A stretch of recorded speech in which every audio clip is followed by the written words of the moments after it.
Welcome back into Tapped Out here on the BetQL Network with Brendan and Sean. I'm Sean. We got Sean Strickland. Hey, I was watching your press conference earlier today. You were dogging on this dude that had some big ears. How big were those things? Just out of curiosity, because I couldn't see them. So you understand when you're on stage, you look at everybody. So like things will stick out to you. So like to me, like when I see a guy like this, I'm like, dude, I can't stop looking at this guy's ears. Put a hat on. It's driving me nuts. No, that guy, I don't think that guy liked me very much. He wasn't seem too thrilled with me. But hey, I didn't tell your parents to Sean, curious, what have you made with a lot of the judging complaints off of last week? You know, you go into a main event, 5-round fight could be a thing. Like, does that stuff weigh on you at all as fighters, that things are so out of your hands? No, I mean, I think that me and him, either one way or another, are going to be decisive. Like, I think me and Jared aren't going to have a close fight. It's either going to be one way or the other, clear W. Surely you did watch the Patty fight, though. I mean, everybody in the world thinks that Jared Gordon got completely screwed. I would assume you agree. Oh, yeah, no, but also, too, I mean, like, it's one of those things with, like, the hype train of it all. I mean, again, UFC judges, they don't know about fighting. They don't fight. They don't train. They don't know, like, you'll just see people, like, post statistics after the fight. And you're like, did you not watch this fight? Like, you have hard data backing this decision up, you know? I think they need to change the judging. They need to be, like, welcome, 21st century. Like they should do something a little bit more, just better. Do you think why don't they just do, hey, real quick, BT, why don't they just do open scoring, Sean? Like, and then it's the only sport in the world, the athletes and the fans, we don't know what's going on. We don't know what these do. Like, why don't they just do open scoring? Wouldn't that take care of all this BS? It would, but then again, you still have judges that have no idea what the fighting is. Like,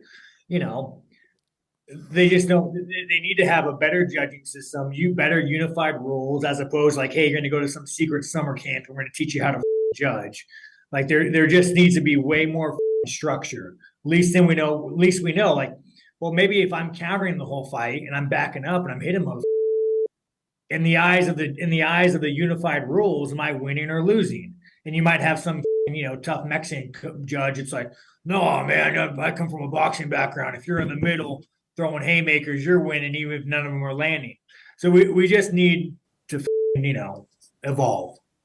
What do you think would be better, like as far as getting new blood in there? Because it feels like the same judges we even see in boxing are coming over and they're crossing over into UFC.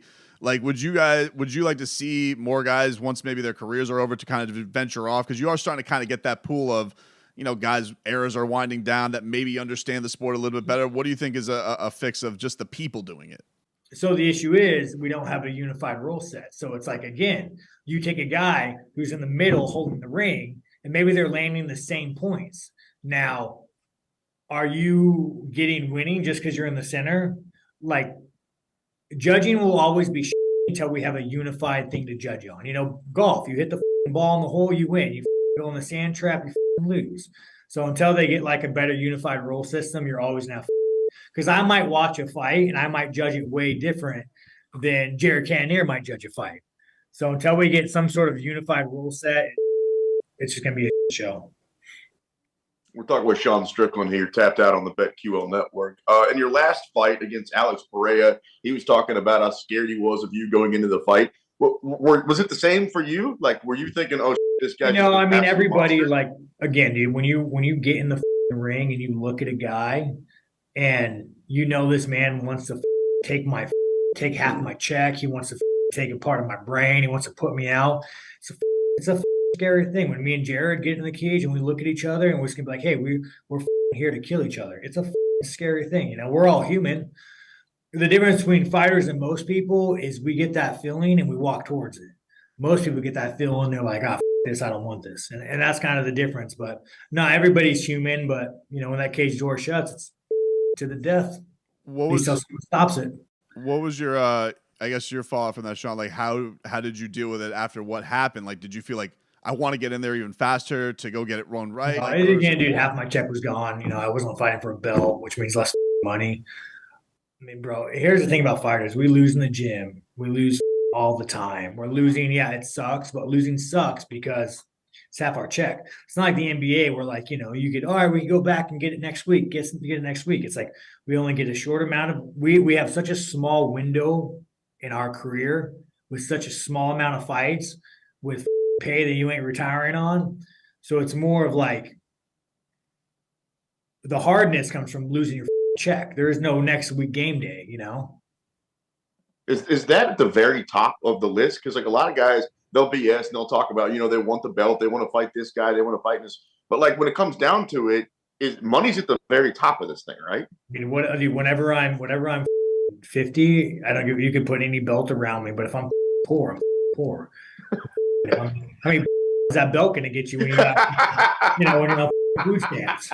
You know, like you're I have to bring it to some fan expo just to get some like some all-time UFC groupies. Yeah, you're the old guy with the up years that has CTE that has a belt. Like no one gives a about that. As your kids are applying for like student loans to go to college, hey, congrats, kids. You know, your dad was a UFC champion, but you're poor. You know, and again, the pay is way better than it was, like way better. I was talking to Forrest Griffin, asking him what he made, and it was like, damn, he should just worked at Walmart. So the pay is good, but the deciding factor why we do is money. If right now they said, hey, you know what, we're going to pay you a few mil by the time your career's done or whatever it might be, I'm like, let's fight every week. I'll go 205. I'll give you wars every week. But again, that's also what makes fighting interesting because there's so much on the line that it's not just you lose. You don't just lose, you lose your career, you lose your identity. That's what makes fighting so intense because they make it so much on the line, you know.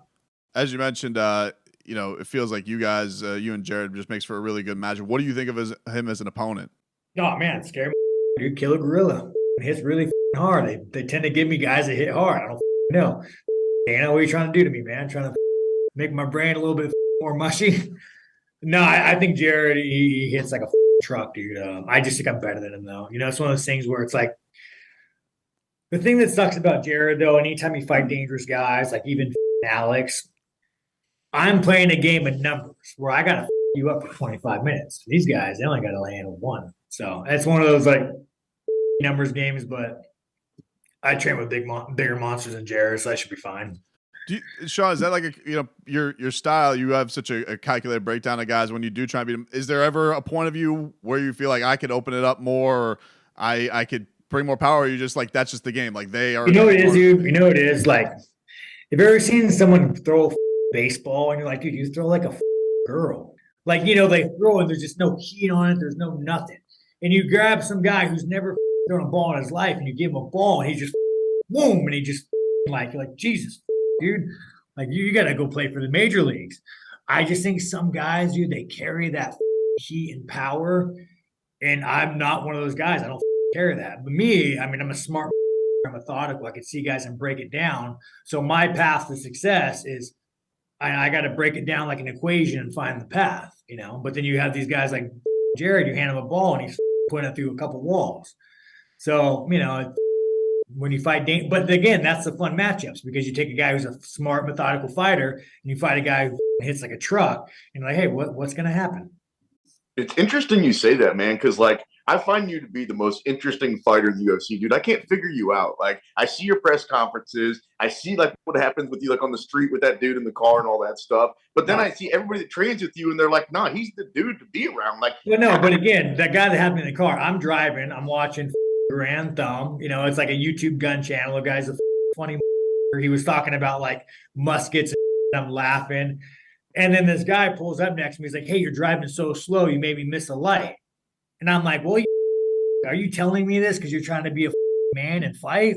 Or are you telling me this just to be a woman, to be a Karen and just run your mouth? Like, what are we doing? Why does this conversation have to take place? You know, like if you're not going to be a man and confront me and square up, then just shut the up and be a Karen. Roll up your window and tweet about it." How'd that finish, bro? I never saw. I only saw the beginning of it. Like, what happened? No, he actually, it was very well played. The moment he was like, "Have you been to jail?" And I was like, they just rolled up his window. But again, you have like, when I say Americans are, it's like Americans, they just, more of these, they get punched in the face, dude. Like Americans, God, they disappoint me daily. See, and me, I'm the baddest, but I don't drive around like a. I just drive around in my own world. I'm not calling people out. But then you have people come and challenge me, and I'm like, all right, pull over. Let's do the man dance. And then they're like, oh no, I just wanted to be a little about it. We were talking to Bryce Mitchell last week, Sean. He told us the strangest thing he does to train is wrestle his bull on his farm. Do you have a strange training tactic, something that is just weird to you that you just like to prepare for fights? Wrestle his bull, man. Bryce is a cool dude. I like him. But nah, man, I just hit people in the face. That's about it. Hit people in the face, ride motorcycles, like to have sex. I'm a guy. Life is good, man. I actually tapered off a lot of the sex. I think my last fight camp, dude, it was like multiple times a day. Now I'm doing it like just once a day. So I'm hoping that's going to help my performance be a little better. You guys know. Gotta have the legs for the final championship. Yeah, I'm trying to keep the testosterone build up. I'm trying to get my a little bigger. Oh man, catch Sean coming up against Jared Cannonier this weekend, Saturday, 7:00 is when the main card starts. We appreciate the time, man. Thanks for the fun.